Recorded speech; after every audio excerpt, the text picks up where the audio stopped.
सरकार से क्या क्या आप लोग को मदद मिला है और क्या आप लोग का परेशानी है वो आप लोग बताइए। मिला है परेशानी है, ये सब कुछ हुआ है। क्या क्या परेशानी हुआ? खेत खलियान घर द्वार कहाँ कैसे रह रहे हैं आप लोग? खेत खलियान में मतलब पूरा दह गया।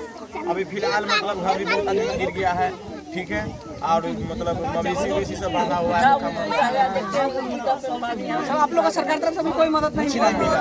देखिए हम लोग का ये मिथिला सेना हुआ और हम लोग का यही एक काम है, जो भी जनता का परेशानी है उसके साथ हम लोग को खड़ा उतरना है। जो भी आदमी को दिक्कत है, जहाँ भी दिक्कत है, हम लोग उसके साथ हैं। और ये हम लोग का सब बहुत सी छोटी सी प्रयास है और आज से हम लोग अभी स्टार्ट कर रहे हैं। जहाँ भी जिस गांव में, जहाँ पूरे बिहार में हम लोग को जिसके जनता का प्रॉब्लम है, जिस गांव में प्रॉब्लम है उसके साथ है हम लोग। और कहीं कोई परेशानी होगा उसको दूर करने के लिए हम लोग पूरा साथ है। जहाँ भी जो परेशानी छोटी सी प्रयास है, ऐसे ही हम लोग का प्रयास बढ़ते जाएगा। अभी स्टार्टिंग है, यही हम लोग आप लोगों को कोई दिक्कत नहीं होगा। जो भी दिक्कत हो, ये जो है ग्लूकोज अब वितरण हो रहा है। इसके बाद जो है बाढ़ का सामग्री आएगा, वो आपको दिया जाएगा।